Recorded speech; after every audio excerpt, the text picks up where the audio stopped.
kita hanya perlu jawaban dan komunikasi orang-orang yang Bangun terlibat. komunikasi. Ya. Jangan tuli gitu DPR itu. Itu kan tuli. Mhm. Tidak berikan kecerdasan tentang apa sih fungsi daripada DPR itu. Oke. Kalau mau dituntut, tuntut pemerintah. Pemerintah tidak menjalankan.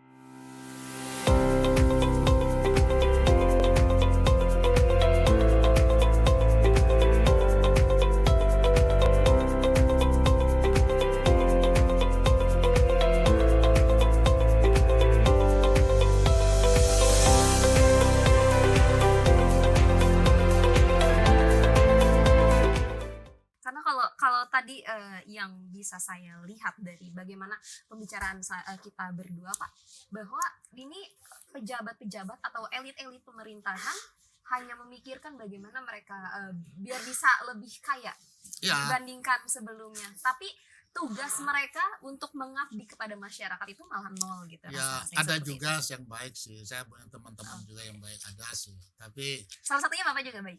saya tidak menganggap diri baik. Saya mencoba untuk hidup baik. Oke. Karena saya mencoba untuk berkontribusi ilmu, kontribusi apa yang bisa saya berikan.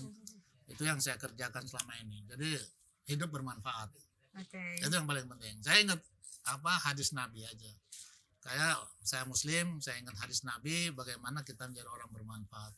Khairun nas anfa'uhum linnas, sebaik-baiknya umatku kata Nabi, ya kata orang yang Bermanfaat bermanfaat bagi. untuk orang lain. Jadi itu aja doa. Kalau saya pergi haji, saya doanya pendek. Saya bilang berikan waktu, kesempatan untuk memberikan manfaat kepada orang banyak. Oke. Itu aja. Jadi kita kesempatan, jadi ngabdi kepada orang banyak udah. Pasti sumbernya dari mana urusan Tuhan. Ya, kita mengajarkan pendidikan, Tuhan yang ngatur itu semua. Kayaknya kita minta menjadi orang bermanfaat. Oke. Doanya pendek aja, nggak usah banyak. Terlalu banyak minta ini, minta itu nggak selesai doanya. Nggak fokus juga kan. Kalau menjadi orang manfaat itu pendek, singkat, dan kita konsentrasi. Urusan bagaimana menjadi orang manfaat, urusan Tuhan. Oke. Ini masalah tentang manfaat ya Pak ya. Bapak sebagai Ketua DPR periode 2009-2014 Ya. dan kita tahu di sini banyak sekali nih kalau misalnya melihat lembaga DPR seperti satu lembaga yang sedikit negatif, banyak di demo seperti itu Ya. belakangan ini atau mungkin beberapa tahun yang lalu. Memang seperti apa sih Pak sebagai Ketua DPR yang lalu? Ya, lembaga DPR itu memang bukan lembaga eksekutif yang tidak memberikan satu kinerja yang kelihatan. Oke. Itu yang masalah. Oke. Rakyat kita ini pengennya yang nyata. Omongan DPR itu janji jalannya ada. Padahal bukan lembaga eksekutif, dia kan legislatif. Dia menyiapkan undang-undangnya, kebijakan publiknya dan sebagainya yang akan dijalankan oleh pemerintah. Ini yang salah. Yang DPR salah juga. Nanti kalau aku jadi DPR, nanti aku bangunkan jalan. Ya nggak salah. Dia bukan eksekutif. Jadi dia sebagai legislatif, bagaimana legislatif itu menjalankan fungsinya. Ya, bidang legislasi. Bagaimana undang-undang yang disiapkan itu betul-betul menyentuh kepentingan masyarakat banyak. Oke. Ya.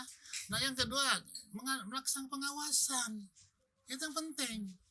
Pengawasan tuh bagaimana pengawasan dilaksanakan? Nah itu bagaimana budgetnya, kan ada hak budgetnya. Mengesahkan undang-undang APBN yang diajukan pemerintah, diawasi. 3 fungsi itu jalankan. Nah itu yang saya sampaikan waktu saya maju sebagai DPR. Saya sampaikan, saya nggak bisa berikan apa-apa karena saya di lembaga legislatif. Legislatif itu tidak bisa menjanjikan nanti saya bangun jembatan di sana, nggak bisa. Saya cuma melaksanakan fungsi saya ini. Kita kasih pencerahan kepada masyarakat. Jangan janji kosong. Nah itu yang membuat masyarakat kita kecewa karena tidak diberikan pencerdasan politik, tidak diberikan kecerdasan tentang apa sih fungsi daripada DPR itu. Oke. Kalau mau dituntut, tuntut pemerintah. Pemerintah tidak menjalankan. Itu kalau mau demo DPR, DPR ngapa kamu nggak laksanakan pengawasan? Jadi jangan DPR itu dituntut seolah-olah bekerja itu dalam bentuk fisik, nggak bisa. Bikin A, bikin B gitu ya. Jadi itu yang masyarakat kita salah ngerti, ya sehingga ya selalu dia tempat demo. Tetapi kalau demo itu karena DPR yang tidak berfungsi, nah itu perlu. Oke. Nah bagaimana DPR itu, anggota DPR itu bisa berfungsi? Kasihkan nomor HP itu kepada masyarakat. saya waktu ketua DPR, HP saya sebar di media sosial. Jadi setiap orang bisa komunikasi. Waktu itu belum ada yang namanya WhatsApp ya, semuanya SMS. Dan mereka sampaikan, Pak di sini nggak ada gas, Pak di sini nggak ada pupuk, Pak di sini nggak ada ini. Ya saya tidak lanjuti. Nggak ada pupuk, saya telepon Menteri Pertanian. Nggak ada gas, saya telepon Dirut Pertamina. Ya alhamdulillah mereka jalankan. Nah itu fungsi kita. Jangan tutup, orang menghubungi kita nggak bisa. Jadi nomor HP saya itu dari zaman ke zaman nggak pernah berubah. Jadi banyak orang, saya sudah nggak DPR pun masih mereka kirim nomor ke saya. Nah, kan itu dampak apa? Saya bilang saya nggak di DPR lagi. Ya, kalau saya DPR, saya pasti saya perjuangkan. Jadi banyak pengaduan masyarakat yang bisa kita fasilitasi untuk kita perjuangkan. Hal-hal yang kecil loh. Kasihkan nomor kita itu di media sosial, kasihkan kita berfungsi di daerah pilihan kita aja, nggak usah kita mikir Indonesia. Kalau saya ketua DPR, saya mikirkan Indonesia. Jadi apa yang dituntut masyarakat itu, Pak, misalnya anak kami miskin nggak ini, wah, bagaimana dia dapat KIF? Usahakanlah, carikan jalurnya dia dapat KIF. Yang penting dia benar miskin, dia ingin sekolah, betul, ya, usahakan dia dapat KIF. Nah seperti itu harusnya DPR itu berfungsi. Di samping peran-peran dia kaitannya dengan lembaga-lembaga lainnya, khususnya dengan lembaga pemerintah. Ini kalau misalnya kemarin masyarakat demo RUU Kesehatan, RUU Cipta Kerja, itu seperti apa melihatnya? Makanya saya sering di demo, saya datangi demo. Saya tampil di atas kendaraan, bisa dibuktikan, dicari di foto-foto. Kalau sekarang bagaimana Pak? Ya pada takut keluar berkali, saya nggak ngerti. Saya datang pagar, saya naik ke atas truk mereka, saya ngomong di sana. Gitu. Kita itu dipilih untuk apa? Untuk memperjuangkan aspirasi dan berhasil. Mereka menuntut undang-undang desa dan berhasil undang-undang desa. Waktu itu demonya luar biasa. Bagaimana perangkat desa waktu itu undang-undang kita atur. Nah itu yang harusnya kita nggak usah takut loh. Anggota DPR nggak usah takut ya. Kalau di demo datangi. Saya sering demo rame-rame mahasiswa, saya panggil. Siapa utusan kalian? Ayo ke dalam. Maunya apa? Ya saya jelasin. Dan selama saya di sana, akhirnya saya diundang ke misalnya ada UI, anak-anak UI, saya panggil ke UI. Anak-anak IPB saya panggil ke IPB. Ya saya ceramah di sana. Di situ gunanya. Jadi kita nggak perlu takut ya, karena mereka kurang informasi kadang-kadang. Ya, mereka kurang informasinya yang tidak sampai, akhirnya nimbul masalah. Ya, perlu komunikasi. Dengan komunikasi itu informasinya lengkap, dia akan cair. Jadi nggak pernah masalah setelah saya panggil ke dalam, saya jelaskan, lalu timbul masalah, nggak ada, hampir nggak ada masalah. Dan mereka pulang baik-baik, kemudian bulan depan saya diundang ke kampus, saya jelaskan di kampus bagaimana fungsi DPR itu, bagaimana perjuangan DPR itu, kita jelaskan. Nah itu yang harusnya dilakukan, tidak menutup diri. Ya, dan sekali lagi ya, jangan membuat undang-undang yang mencelakakan rakyat, itu aja sih pesannya. Pak, ini mungkin tentang DPR lagi nih Pak. Saya mewakili banyak masyarakat di sana, netizen, apalagi masyarakat yang mungkin pernah demo di depan DPR.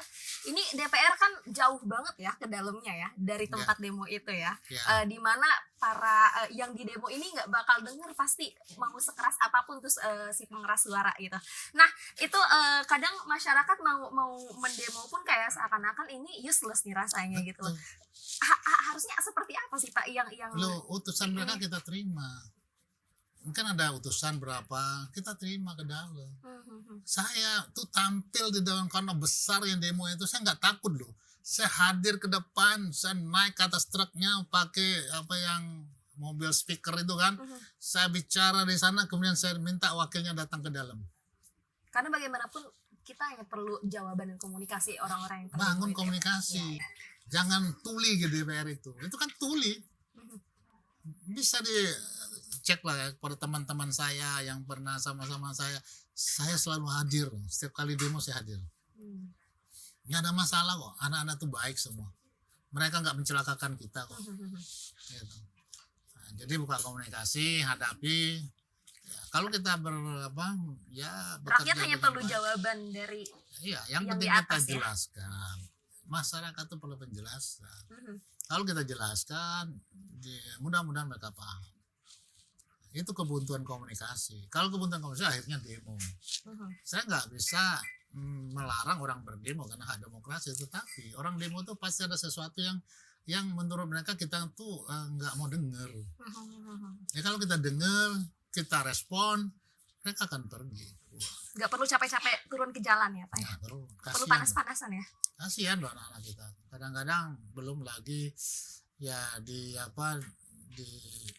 cara menangan juga dengan cara yang tidak baik ya, anak-anak kita digebukin, ya itu nggak baik. Mhm. Dan demokrasi itu meniscayakan mereka itu ada ruang untuk bicara. Mhm. Jadi ruang bicara kita buka. Oke. Itu yang penting. Oke. Itu pesannya mungkin untuk para elit khususnya para anggota DPR yang sering sekali di demo oleh para rakyat agar bisa membuka komunikasi daripada harus berulang kali dan akhirnya mungkin menimbulkan kekerasan dan lain sebagainya, betul ya Pak ya? Oke, Pak Marzuki, Bapak juga kemarin jadi salah satu politikus Partai Biru Demokrat. Mungkin bisa diceritakan nih Pak, bagaimana akhirnya bisa masuk ke politik, masuk ke Partai Demokrat, seperti itu. Ya panjang sih ceritanya. Jadi tahun 2002 2003 lah. Saya memang mencari partai di mana saya bisa berkontribusi untuk kebaikan. Kenapa? Saya memimpin BUMN waktu itu. Memimpin BUMN di intervensi politik. Ya saya berpikir bahwa ya nggak guna juga kita profesional di BUMN kalau politik selalu intervensi. Jadi saya pikir ya untuk berbuat banyak ya kita harus masuk politik. Maka disitulah ada pertemuan dengan Pak SBY. Nah, akhirnya saya masuk ke Partai Demokrat. Ya saya berjuang bersama dan SBY jadi presiden. Dan saya tidak memilih untuk menjadi pejabat. Saya memilih untuk menjadi pengurus partai. Karena saya berkomitmen bagaimana menjadikan Partai Demokrat itu partai yang besar. Ya saya kerja 5 tahun ya, dengan berbagai cara, ilmu yang saya punya. Saya memang hobi dalam pelatihan kepada anak-anak kita kan. Saya juga melakukan pelatihan kader-kader. Dan alhamdulillah ya 2009 itu Demokrat menang besar. Ya, saya masuk DPR, langsung dipercaya sebagai ketua DPR. Nah, Demokrat terkena musibah. Nah, teman-teman saya yang tidak sabar, ya, tanda kutip ya, saya juga tidak paham katanya dipolitisasi sebagainya. Tapi fakta persidangan mereka itu divonis melakukan tindak pidana korupsi.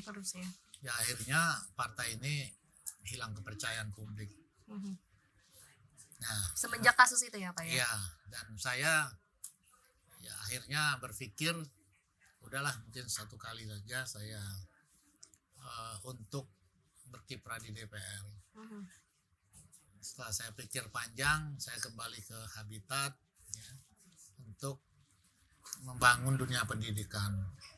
Nah, terus membangkitkan usaha yang pernah saya jalani dan berkegiatan sosial. Jadi itu singkatnya. Oke.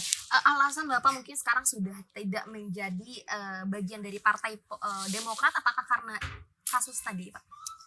Ya, saya sebetulnya tidak terlibat dalam gerakan apa-apa. Ya. Kenapa? Ada yang kemarin itu namanya KLB kan. Saya itu tidak sebagai inisiator juga. Saya hanya diundang, kemudian saya dikasih jabatan sebagai ketua pembina. Ya saya orangnya kan kalau ditugasi saya terima saja. Bahwa prosesnya itu bagaimana saya nggak ikut. Tapi sekarang Bapak sendiri sudah tidak berminat lagi untuk masuk ke partai atau seperti apa Pak? Saya bukan kutu loncat yang mau pindah-pindah partai hanya untuk megang jabatan Saya berpartai itu karena satu cita-cita. Jadi manakala selesai dalam satu partai, ya sudah, saya tidak usah berpolitik dalam konteks ikut dalam partai politik. Tapi ya tentu ya, sebagai orang yang pernah berkecimpung dalam dunia politik, saya tentu harus juga berkontribusi bagaimana hasil kontestasi itu akan berikan situasi yang baik, akan memberikan kebaikan. Itu saja sih. Jadi makanya saya banyak dekat dengan Pak Prabowo. Sejak 2004 saya tahu bagaimana orangnya, cara pikirnya, jiwanya, dan keikhlasannya. Dan orang yang tidak punya rasa dendam, itu saya tahu semua. Jadi maka dari itulah saya melihat beliau ini tokoh yang harus kita perjuangkan. Jadi bukan saya hadir di lingkungan beliau itu serta merta karena sesuatu, tidak. Saya kenal sejak 2014. 2014 itu saya pernah ngobrol berdua dan saya sering ketemu. Saya coba mendalami bagaimana sosok seorang Prabowo itu. Nah, dari saya itulah saya berpikir Indonesia perlu orang seperti beliau. Beliau empati dengan kesusahan masyarakat, ya. Mantan-mantan anak buahnya dia perhatikan. Tidak banyak orang seperti dia. Itu luar biasa. Kepeduliannya juga luar biasa. Bahwa kalau kita mencari orang yang lengkap, gak ada di dunia. Pasti setiap orang ada kurangnya. Tapi kita mencari kekurangan yang paling minimal, banyak kebaikannya, dan kita pilihlah orang yang sedikit sekali kurangnya dan banyak kebaikannya. Dan itu terletak ada di Pak Prabowo. Saya pikir dan saya sudah lihat karena saya sudah lama kenal. Ya, mungkin kesempatan itu dikasihkanlah pada beliau saat ini. Nanti yang muda-muda seperti calon lainnya masih ada kesempatan berikutnya. Artinya gabung dululah di kabinet Pak Prabowo. Karena Pak Prabowo janji kalau beliau jadi presiden, yang lawan-lawan politiknya akan dia rangkul dalam kabinet untuk membangun Indonesia. Nah, ini suatu rencana yang baik. Kenapa? Membangun negeri yang besar ini perlu persatuan. Kita nggak boleh hiruk pikuk ya, saling kalau saya bilang tidak pernah ada kesudahan. Kontestasi itu kan ada waktunya. Begitu selesai waktunya, mari kita bersatu kembali. Kita pada saat kontestasi kita beda pilihan. Ini ada keniscayaan demokrasi. Keniscayaan demokrasi kita harus memilih. Bagi yang berhak, yang maju untuk minta dipilih, hak dia untuk minta dipilih. Dan itu adalah keniscayaan demokrasi juga. Jadi tidak boleh saling membenci. Kan semua untuk kepentingan anak bangsa. Semua maju ini kan untuk jadi pemimpin, ngurusin negeri ini. AB mau maju jadi presiden untuk ngurusin negeri ini. GP mau maju untuk ngurusin negeri ini. Sama, Pak Prabowo juga sama. Untuk ngurusin negeri ini. Jadi artinya apa? Mereka berkontestasi untuk menjadi orang baik. Nah, kenapa kita harus musuhan? Yang saya sedih melihat di media sosial saling mengungkapkan keburukan. Ada grupnya ini membuka kebobrokan, semua dibuka semua. Padahal Allah itu melarang kita untuk buka kejelekan orang. Itu larangan yang luar biasa. Kenapa? Kalau kejelekan kita dibuka oleh Allah, kita nggak bisa nutup. Kita ini jauh lebih jelek daripada yang kita jelekkan. Harusnya begitu cara pikirnya. Jangan semuanya. Kenapa? Semuanya sudah lewat proses kok. Pak Prabowo sudah lewat proses panjang. Sudah berkontestasi sejak 2004. Ya, membangun partai. Kemudian Pak Ganjar juga sama. Dari bawah juga sama. Pak Anies juga sama. Mereka ada orang-orang baik. Bahwa kita harus memilih, itulah demokrasi. Bahwa kita beda pilihan, jangan kita menjadi bermusuhan. Tidak perlu kita ungkapkan, wah AB itu jelek gini-gini. Bahwa dia ada kekurangan, iya. Bahwa ada kebijakan yang tidak berpihak, itu yang kita kritisi. Tidak perlu kita membenci. Sama GV. Ada kejelekannya pribadi, gak usah diungkap, diumbar. Manusia itu tidak sempurna. Sama dengan Pak Prabowo. Ini yang harusnya bangsa ini bangun. Bangsa ini bersepakat. bahwa kita negeri demokrasi, bahwa keniscayaan demokrasi itu ada kontestasi, bahwa kontestasi itu ada beda pilihan, tetapi kontestasi hanya untuk mencari pemimpin. Nah, kita dapatkan pemimpin, ayo kita bergabung. Mhm. Nah, Pak Prabowo sudah menjanjikan kalau saya diamanahkan jadi presiden, maka calon-calon yang menantangnya akan masuk dalam kabinet. Itu adalah cara pikir yang positif. Oke, ini Bapak kesekian kalinya saat saya wawancara beberapa tokoh yang bilang bahwa Pak Prabowo adalah orang yang sangat ikhlas. Ikhlas dalam hal apa sih, Pak? Saya lihat perjalanan, ya. Dalam perjalanan beliau itu anak seorang profesor, Mhm. ya, anak seorang profesor, dan mertuanya presiden. Tapi dia tidak memanfaatkan kekuatan orang tua dan kekuatan mertuanya, kehebatan tua untuk tidak terjun ke dunia ke wilayah pertempuran. Mhm. Beliau turun ke wilayah pertempuran, mempertaruhkan nyawa. Kenapa? Karena keikhlasan. Dia siap untuk berkorban. Mhm. Artinya apa? Tidak karena menantunya seorang presiden lalu berleha-leha menjadi pejabat dan sebagainya, tidak mau terjun ke pertempuran. Beliau terjun ke Timur pada saat beliau baru nikah pun dia terjun ke sana. Artinya apa? Beliau kalau dari sisi nasionalis luar biasa pembelaannya terhadap negeri ini. Mhm. Dan itu teruji. Jadi bukannya cerita kosong bahwa nasionalis dari mana? Dari ucapan. Ya, dari apa yang dia pernah lakukan. Dia membela negeri ini, mengorbankan jiwanya, nyawa, taruhan nyawanya. Hanya untuk apa? Untuk NKRI. Ya. Ya, ada kekurangan pasti, tapi empatinya luar biasa kepada saya pernah ketemu mantan komandannya, Pak Maijen Syahrir. Waktu pertempuran di Timur, Maijen Syahrir itu tertembak kakinya, sehingga tidak bisa diselamatkan oleh Pak Prabowo. Sebagai wakil daripada Pak Syahrir, Pak Prabowo menyelamatkan komandannya, dibawa ke satu tempat sehingga baru dievakuasi dengan helikopter. Itu saya dapat cerita langsung dari Pak Syahrirnya. Oke. Artinya apa? Dalam satu tim pun dia sangat peduli dengan anggota timnya, walaupun itu komandan. Ya, ada orang komandan dia tinggal aja bisa saja, tapi dia justru selamatkan komandannya. Ya, banyak hal ya yang lain yang kita lihat. Dia sering dihujat, dihinakan. Salah satunya Orde Baru. Itu seperti Adalah apa tuh, mantan Orde Baru, Mhm. macam-macam hujatan. Beliau ikhlas menerima, tidak merespon, tidak menjawab, dan tidak marah, tidak benci. Itu keikhlasan yang luar biasa. Kalau saya nggak bisa. Saya kalau dihujat orang, ya manusia pasti membalas deh. Ya, sehebat-hebatnya menahan diri pasti nggak kuat. Beliau tuh bertahun-tahun dihujat, nggak pernah. Dikecewakan oleh kadernya, diam.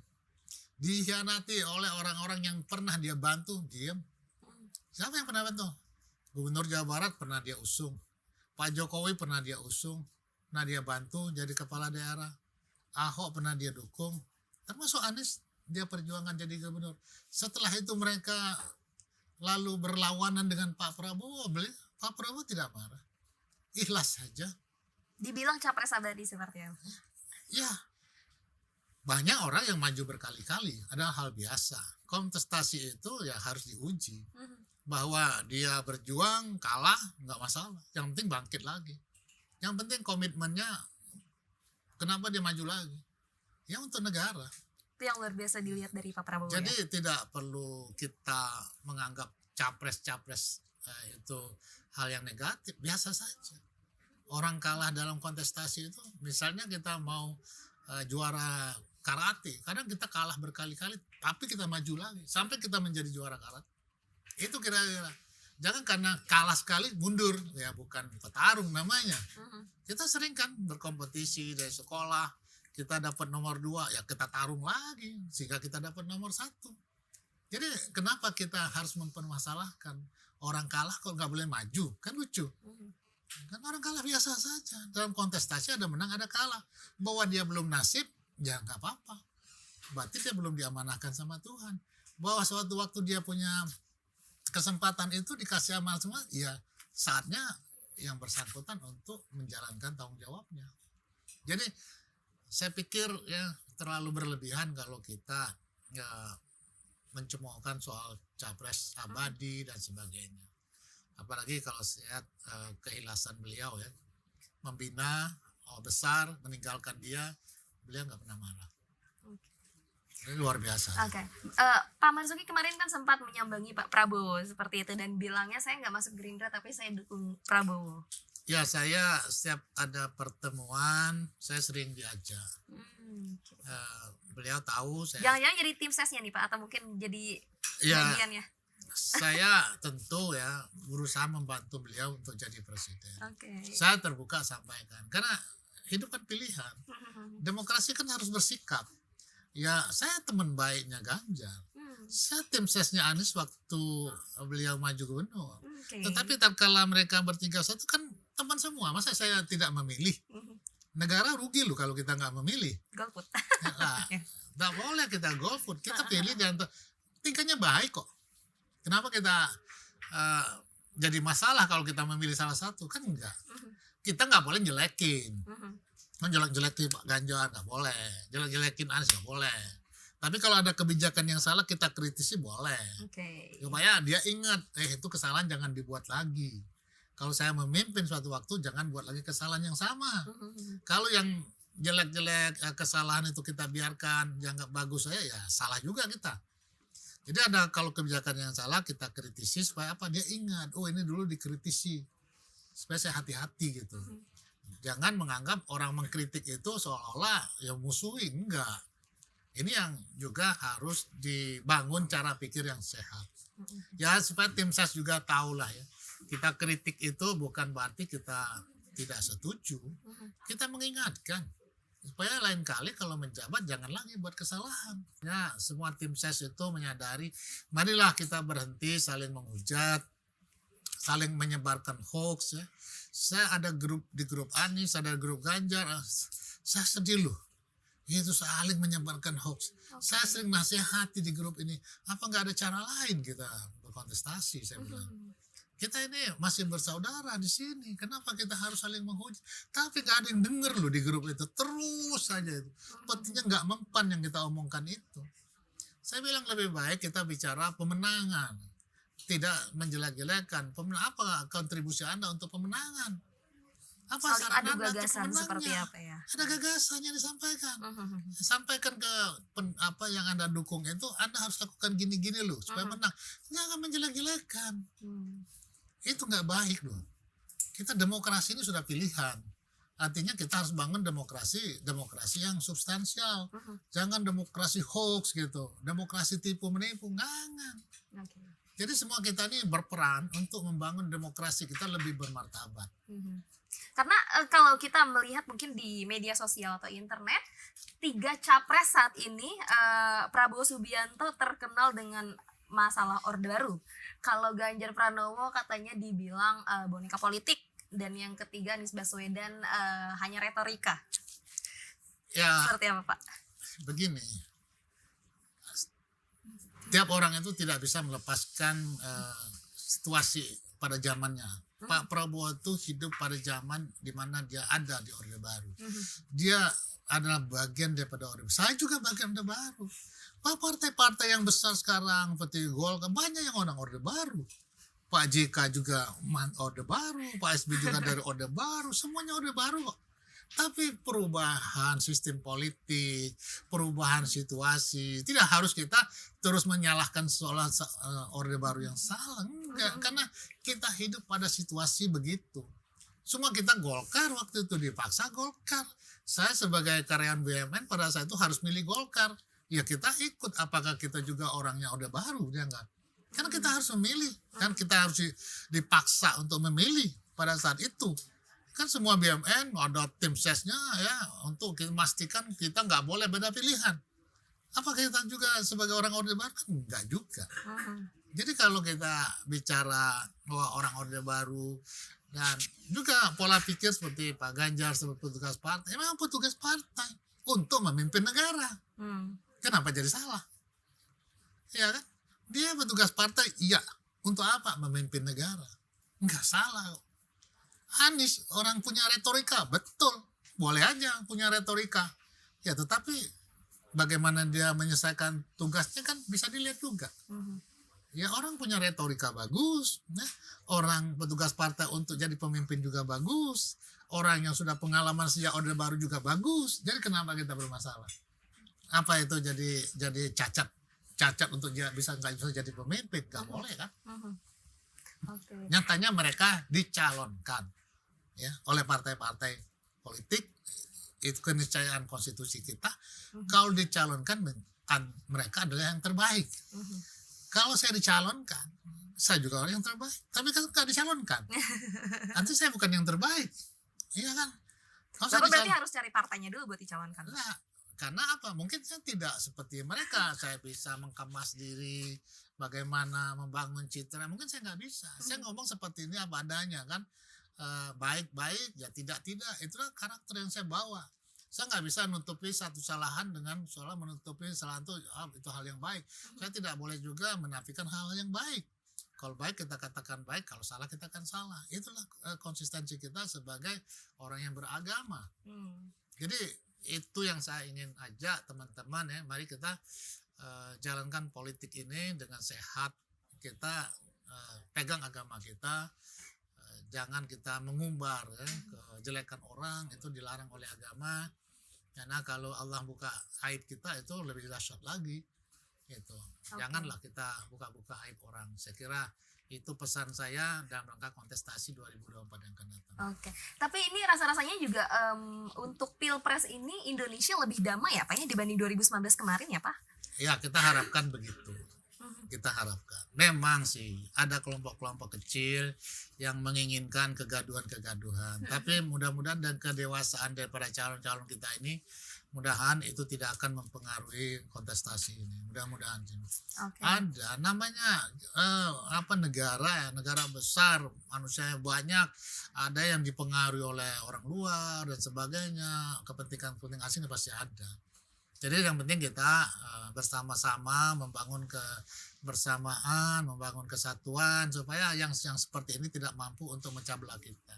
Oke, Pak, ini kan kayaknya dilihat Bapak dengan Pak Prabowo ini mesra ya Pak ya. Kalau bahasa politiknya itu mesra, lobby-lobbyan seperti ya, itu. dekat aja ya. Saya dekat ya, saya ya kontribusi pemikiran aja. Okay. Saya tidak ada ambisi politik apa-apa. Misalnya Pak Prabowo nanti kalau Bapak jadi presiden saya mintain, enggak. Saya enggak. Saya bukan orang cari jabatan ya. Saya lihat kebaikan aja. Okay. Ya, jadi saya dulu bela Anies dan sekalipun saya enggak pernah ke balai kota, enggak pernah minta proyek, enggak pernah apa. Jadi artinya apa? Saya berjuang itu memang memimpikan suatu negara kita menjadi baik. Dulu saya masuk politik niatnya begitu. Masuk politik niat saya bagaimana menjadikan negara ini baik. Jadi saya nggak pernah berpikir dengan berpolitik saya dapat jabatan, enggak. Jadi itu yang harus kita tanamkan supaya kita ikhlas. Jangan kita perjuangan kita ini kita isi dengan ambisi. Boleh orang ambisi karena dia belum mendapatkan apa-apa, boleh aja, tapi jangan berlebihan. Okay. Kalau saya sudah banyak profesi yang saya jalani, jadi saya tidak pernah mengharapkan sesuatu dari apa yang saya kerjakan. Saya anggap ini adalah ibadah saja. Okay. Jadi memperjuangkan sesuatu yang baik itu ibadah. Berarti nggak ikutan nanti bagi-bagi kuenya ya Pak? Ada. Nah, tapi Bapak ada bisikan nggak nih mungkin dari Pak Prabowo? Sekarang kan masih pada kepo nih ya, cawapres seperti apa? Ada nggak sih Pak bisikan dari Pak Prabowo atau yang seperti apa gitu Pak? Atau mungkin namanya udah ada sebenarnya tapi ditunggu nanti injury time aja? Ya politik itu last minute sih. Okay. Kalau soal berpasangan tuh last minute, kita nggak tahu apa yang terjadi. Karena sekarang belum ada calon. Oh, belum ada calon? Belum ada. Bapak belum dibisikin sama Pak Prabowo? Enggak lah, beliau tentu punya pertimbangan sendiri. Banyak orang yang tentu memberikan masukan mungkin ya. Tapi kalau saya sih yakin beliau mampu memilih wakilnya yang baik. Okay. Artinya kita harapkan wakilnya nanti bisa jadi presiden juga. Itulah bentuk keberlanjutannya. Oh, siap. Jadi seorang wakil presiden ya punya pengalaman untuk membangun ngurus negara ini, kemudian disiapkan untuk berikutnya jadi presiden. Jadi ada berkesinambungan. Itu harapannya sih. Karena Kalau orang baru sama sekali perlu belajar dulu dan sebagainya. Ini kita nggak punya waktu lagi untuk belajar. Kita kalau bisa begitu Ted dia jadi presiden langsung kita take off langsung. Indonesia mutiara. Ya, Bukan masanya. tidak boleh. Kita perlu belajar lagi setengah tahun. Ya, karena nggak pengalaman, perlu belajar dulu. Oh yes, betul. Kalau udah pengalaman, dia sudah ada di kabinet, dia punya pengalaman. Dia udah tahu cara memimpin kabinet, dia tahu cara bagaimana mengurus negara. Ya, kasih kesempatan lah untuk yang bersangkutan memimpin negara ini. Makanya Pak Jokowi juga akhirnya dengan saya Pak Prabowo sekarang ya. Ya, kita harapkan Pak Jokowi ada pilihan yang terbaik juga sih. Saya yakin Pak Jokowi punya pemikiran-pemikiran yang cerdas juga. Tapi Saya positif yakin. memang ke Pak Prabowo nih ya kelihatannya ya Pak ya. Dari tampilan saya lihat body language-nya itu ke Pak Prabowo. Oke. Jadi jangan menganggap orang yang di-endorse oleh Pak Prabowo itu, di-endorse oleh Pak Jokowi itu ada orang yang tidak punya gagasan. Jadi seolah-olah yang dekat dengan Jokowi itu melanjutkan seolah nggak punya gagasan. Itu melecehkan namanya, menafikan. Pasti ada gagasan, gagasan untuk melakukan perbaikan. Kan melanjutkan. Dan Pak Prabowo kemarin di ABSC kan nyampaikannya, tidak sempurna. Nanti kita yang kurang kita sempurnakan. Jadi tidak perlu khawatir calon pemimpin kita ini tidak memenuhi harapan kita. Semuanya baik lah. Cuma kita percaya rakyat memilih yang lebih baik. Oke. Tapi mungkin Pak ini Demokrat sekarang ke Anies. Bapak sebagai mantan Demokrat melihatnya seperti apa nih? Ya itu pilihan-pilihan dan itu pilihan partai ya menentukan jawaban kesana. aman ya Pak ya? Jawaban aman nih. Ya enggak juga sih. Ya, Oke. Kalau gini loh, memang ya kotel efek itu penting ya. Artinya apa, siapa yang jadi calon presiden wakil presiden pasti pengaruh terhadap partainya. Oke. Nah, saya lihat Demokrat berusaha bagaimana mengusung AHY untuk jadi wapres. Oke. Tapi saya sarankan ya, negeri ini bukan negeri coba-coba. Ya pengalaman dulu di pemerintahan, jadi menteri, jadi anggota dewan, baru jadi presiden. Jadi sabar gitu. Karena kasihan rakyatnya kalau dijadikan coba-coba terus. Jadi kita kasih kesempatan lah bagi yang sudah pengalaman, sudah terbukti untuk memimpin. Nanti ada waktunya giliran kita gitu. Kesabaran politik itu ada kesabaran. Kalau politik tidak dengan kesabaran, yakinlah tidak akan tercapai. Contohnya Pak Prabowo ya, yang sabar beberapa kali nggak menang ya Pak ya. Biasa aja. Ya kalau kita ada lomba atau kompetisi karate, ya kita selalu nomor 2. Suatu waktu karena kita kesabaran terus berlatih bisa nomor 1. Jadi biasa aja. Kenapa jadi masalah kok kita terus berkompetisi dengan sehat, berkompetisi dengan gagasan. Dunia kan bisa berubah. Kemarin nggak dapat amanah, mungkin sekarang dapat amanah. Jadi biasa-biasa aja. Oke, tapi ini banyak yang kader-kader Demokrat sendiri bilang nanti katanya kalau misalnya memang Anies nantinya ternyata tidak lolos atau apa nanti bakal ke Prabowo juga kok. Ya dari sisi dari dulu ya berarti dari ya, sisi hitungan-hitungan dan ya, Pak Amin juga nyampaikan kalau tidak Anies tidak maju dia akan ke Prabowo sih. Artinya ada ikatan-ikatan yang sebelumnya pendukung-pendukung Prabowo yang sekarang ke Anies, ini kan pilihan. Nah, pilihan yang terbaik mereka ke sini. Tapi kalau nggak jadi mereka kembali. Ini adalah ya pilihan-pilihan politik ya. Ya ini terkait dengan apa yang mereka harapkan. Ya begitu juga pendukung Pak Ganjar ya. Melihat kalau Pak Ganjar tidak nanti maju misalnya ya mereka akan ke Pak Prabowo. Jadi memang yang ideal itu Pak Prabowo sih saat ini. Ya betul, karena kanan kiri oke ya. Pendukungnya Anies ya dengan Pak Prabowo nggak ada masalah. Pendukung Ganjar juga dengan Pak Prabowo nggak ada masalah. Dan jadi, sekarang pendukung Jokowi juga sudah mulai ke Pak Prabowo ya. Saya lihat memang saatnya lah Pak Prabowo untuk jadi presiden. Dan saya ya berharap Anies dengan Ganjar jadi menteri seniornya atau apa ya. Dan nanti berkontestasi 5 tahun ke depan. Nah itu siap itu. Itu luar biasa itu. Kita harapkan begitu ya. Supaya negeri ini aman gitu. Jadi Pak Prabowo janji akan merangkul mereka ini jadi menteri. Ya kita yakin dia akan lakukan itu. Oke pemirsa IBC Media, itu dia perbincangan saya dengan Pak Marzuki Ali. Pak luar biasa sekali, tercerahkan saya. Walaupun durasinya ini seperti kurang panjang ya Pak ya kita ngobrol-ngobrol. Udah lama ya, 1 jam ya. Udah lama ya. Tapi nggak kerasa ya. Sejam lebih. Oke, oke, Bapak mungkin pesan untuk Indonesia seperti apa? Ya, pertama pesan Indonesia lebih baik itu yang pertama, siapapun pemimpinnya. Tapi saya harapkan ya tentu Prabowo ya. Yang kedua ya like, comment, and share IBC Media agar Anda tetap bisa menonton dengan sajian-sajian yang khusus dan khas. Terima kasih. Oke, itu dia pemirsa. Saya Dian Hardianti, IBC Media menggapai cakrawala untuk Indonesia dan sampai jumpa.